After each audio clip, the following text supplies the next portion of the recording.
Ok, donc la dernière fois, on avait parlé de savoir pourquoi une personne allait se barrer de son couple. Maintenant, on va voir ce qui arrive quand tu te fais larguer.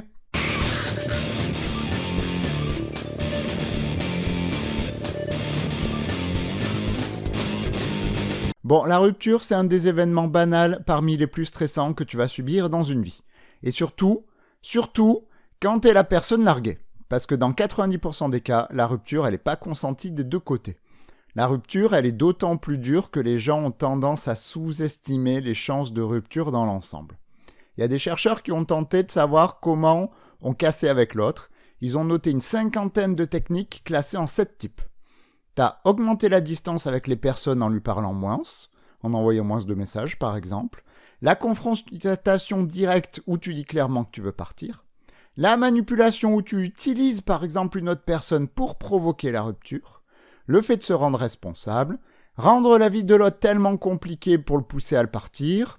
Et le désengagement progressif où tu te détaches des facteurs qui font le futur du couple comme les projets communs. Et enfin, t'as cassé de loin comme en ghostant ou en envoyant un SMS.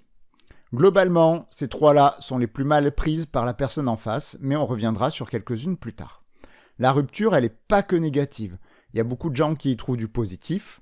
Le premier effet positif, c'est le gain d'autonomie et le fait de ne plus dépendre de l'autre. Évidemment, celui qui se barre, il y voit beaucoup plus de positif et d'autonomie. Donc on va déjà voir les facteurs qui font que la douleur va empirer à la rupture, et ensuite, on va voir ceux pour lesquels on peut avoir une influence pour aller mieux. On va commencer par une évidence, c'est que plus ton couple est important, plus tu investis dedans, plus ça fait mal quand ça se finit. Sauf que comme on a vu dans la vidéo précédente, plus tu es investi, plus il y a des chances que le couple y dure. Donc en gros, c'est à double tranchant. Plus tu mets de chance de ton côté pour que ton couple y marche, plus la chute est rude. C'est un peu la base de l'attachement. Plus on s'y accroche, plus l'addition est salée. Ce qui fait que certaines personnes bloquent justement l'attachement pour payer moins cher. Alors, il y a des gens sur Internet qui vous conseillent d'être cœur de pirate avec tes conjoints, que tu dois pas souffrir parce que t'es un vrai bonhomme, sauf que ça doit bien marcher sur la souffrance, mais ça augmente aussi vachement les chances de te faire larguer. Donc, faut choisir. Autre facteur évident dont on a parlé, c'est de savoir si c'est toi qui pars ou pas. Alors, il y a plusieurs raisons pour lesquelles c'est plus facile quand tu décides de partir. De un, t'as fait le cheminement depuis longtemps, puisqu'on a vu que les gens y mettent des mois et des mois à prendre la décision de partir. Donc pas de surprise et intégration de la nouvelle vie plus facile. En plus, tout est déjà potentiellement organisé si tu pars avec quelqu'un d'autre. Et ensuite, le sentiment de contrôle est meilleur si tu pars, parce que si tu pars, c'est que ton besoin d'autonomie commençait à être plus grand que l'attachement que tu portes à la personne. Donc, il est plus positif de partir que de rester attaché. Un autre facteur qui va jouer sur la souffrance des gens dans la rupture, c'est la stratégie employée. Alors celle qui aurait le meilleur effet sur la personne en face, ce serait la confrontation directe. La personne comme ça, elle n'est pas dans l'incertitude, elle peut commencer à se réorganiser. C'est celle qui passe comme la plus honnête et la plus respectueuse. Bon par contre, si on la fait pas tout le temps, c'est qu'il y a une raison. Déjà, dans un couple violent, il vaut mieux pas la faire, parce que tu augmentes les chances que la violence augmente, et vaut mieux plutôt organiser son départ avec l'entourage qu'avec le conjoint, mais surtout, on le fait moins, cette technique, parce que du coup, si on le fait, il faut se prendre frontalement la souffrance de l'autre en face et la discussion qui suit, mais on n'a pas trop envie des fois. C'est plus simple de prendre son indépendance progressivement sans confrontation par moment. Mais la personne qui se fait larguer, en général, souffre moins de la confrontation directe.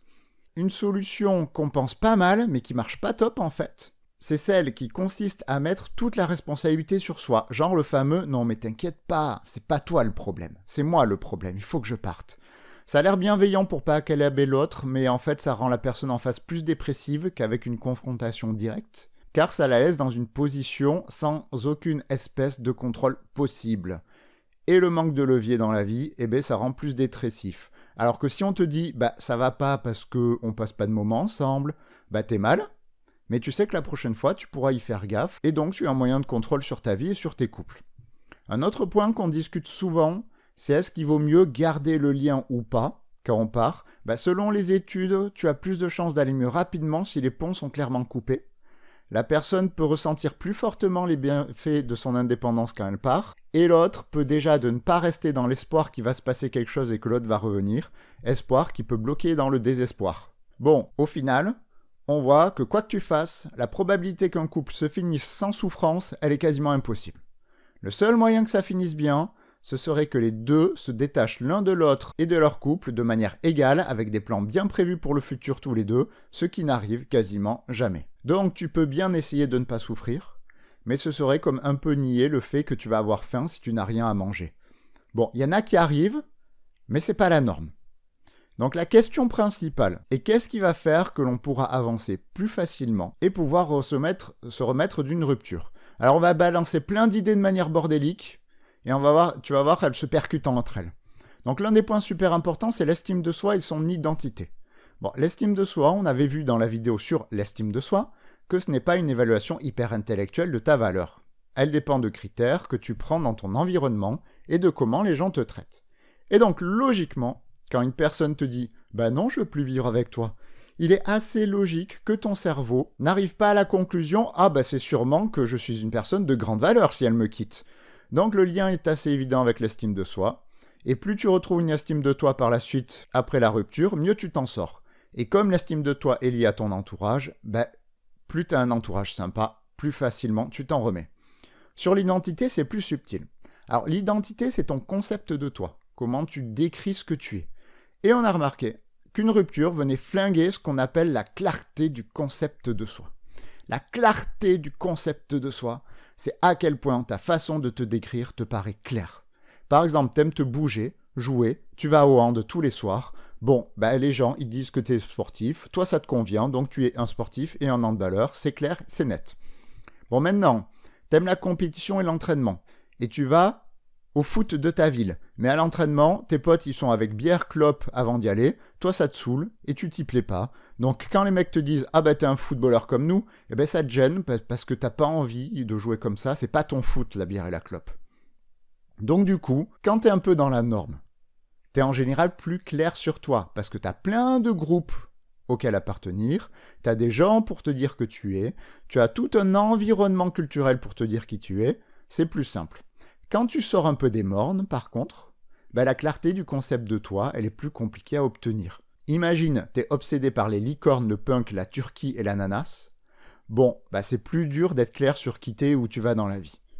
La rupture, ça te flingue tout ça. Exemple, imagine, divorce avec garde partagée. En fait, une semaine sur deux, t'es plus un parent.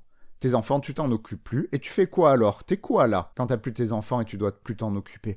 Et quand tu te voyais finir ta vie avec la personne qu'être en couple faisait partie de ton identité, t'as perdu ton futur. T'as fait tes projets et une personne importante et t'as plus trop le phare qui guide ce que tu es et où tu vas. Et ton handball, comment tu restes sportif si t'es à la garde exclusive et que tu dois toujours garder tes gosses en bas âge quand en fait il y a ton cours de handball? Voilà. La rupture, ça fout vraiment la merde dans la conception de ce que tu es. Estime et clarté, ça interagit vachement ensemble. Plus tu es clair sur toi, plus tu connais les critères que tu dois suivre dans la vie, et ça te fait une protection quand les gens te rejettent, car tu sais comment te réorganiser et où aller sans la personne. Un autre point important dans la rupture, c'est la gestion des pensées intrusives. Un point marquant des ruptures, c'est que le souvenir de l'autre et des moments ensemble te pop assez fréquemment. C'est un processus fréquent quand ton cerveau se réorganise, qu'il t'envoie des pensées dans tous les sens. Et on a remarqué qu'essayer de fuir ces pensées, ça marchait pas très bien dans l'ensemble. Il vaut mieux plutôt se plonger dedans et les assumer, comme on a noté dans les expériences sur l'effet rebond. Les expériences sur un effet rebond, c'est des expériences où on a montré que plus on essaie de penser à quelque chose, plus vite il part de notre esprit, plus on essaie de ne pas y penser, plus il nous revient dans la figure. C'est un phénomène hyper important dans les angoisses, les ruminations, les pensées intrusives.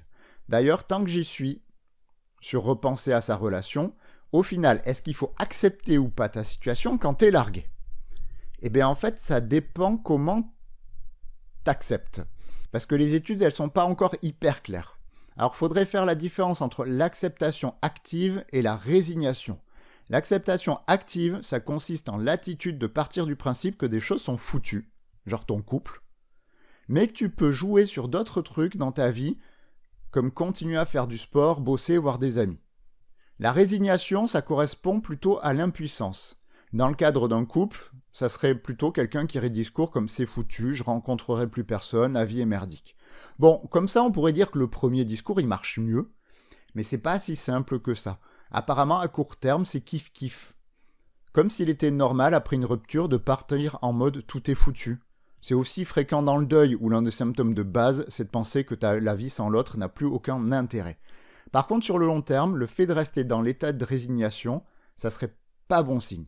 Donc si on repart sur les pensées intrusives, essayer de se mettre à fond dans le boulot pour fuir la fin du couple, c'est pas l'idée du siècle. Par contre, si tu ne fuis pas les pensées intrusives, mais que tu trouves des trucs à faire pour qu'elles passent plus facilement, on a remarqué que cela passe mieux que de rester à regarder le plafond et les laisser venir. Donc se trouver des activités marche bien, d'autant plus si celles-ci augmentent ton estime de toi, comme on a vu dans le premier point.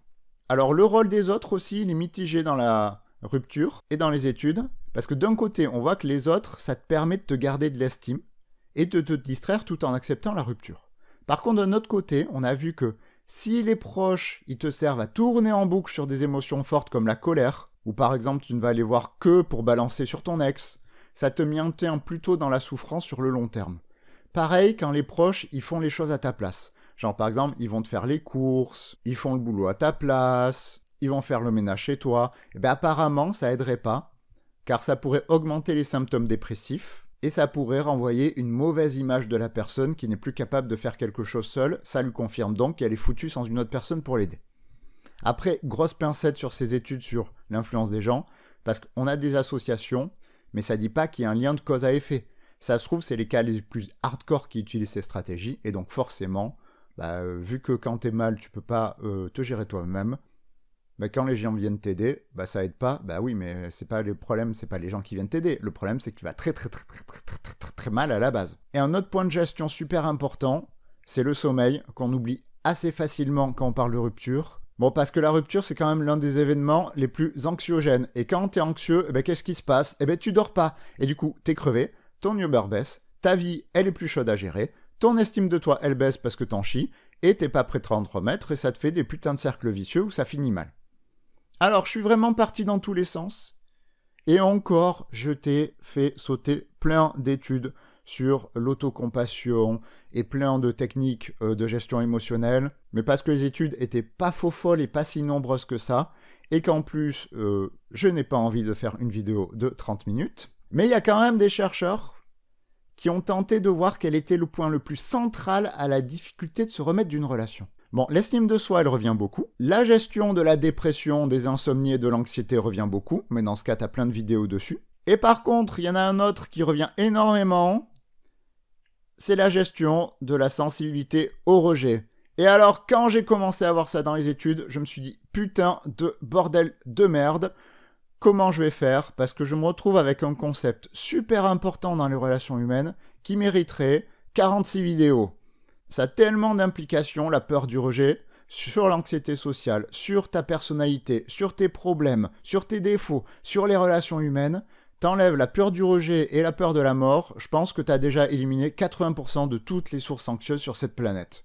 Bon, du coup, mais je te laisse quelques vidéos en biblio, notamment sur la dépression qui peut aider vachement quand t'es dans une période de rupture, parce que là, expliquer la sensibilité au rejet et comment changer, ce serait comment expliquer comment on arrête d'être narcissique, parano, bref, comment on modifie un de nos traits de personnalité. Et bien, d'ailleurs, ça ferait une super vidéo un jour sur comment on modifie ces traits de personnalité. Mais garde l'idée, quand même, sur la sensibilité au rejet, que c'est vachement lié et ça interagit avec ton estime de toi, parce que plus tu t'estimes, plus c'est facile d'aller vers les gens. Plus, du coup, t'as des piliers pour te tenir, plus alors tu t'estimes, et plus c'est facile d'aller vers les gens, et plus t'as de gens pour te soutenir et ta sécurité affective, et dans cette boucle, la peur du rejet, elle disparaît progressivement. À l'inverse, quand t'es mal entouré, que tu as une faible estime de toi, et que ton couple, c'est la base de ta table, quand cette base, elle se pète la gueule, t'es un peu foutu. D'où la peur d'être rejeté. Par contre, quand t'as une dizaine de pieds qui tiennent ta table, s'il y en a un qui tombe, tu t'en fous un peu. Bon, bref, faudra que je m'y mette un jour, mais là j'ai pas envie, j'ai plein de vidéos géniales à faire, et j'ai envie de les faire. Voilà, à la prochaine fois.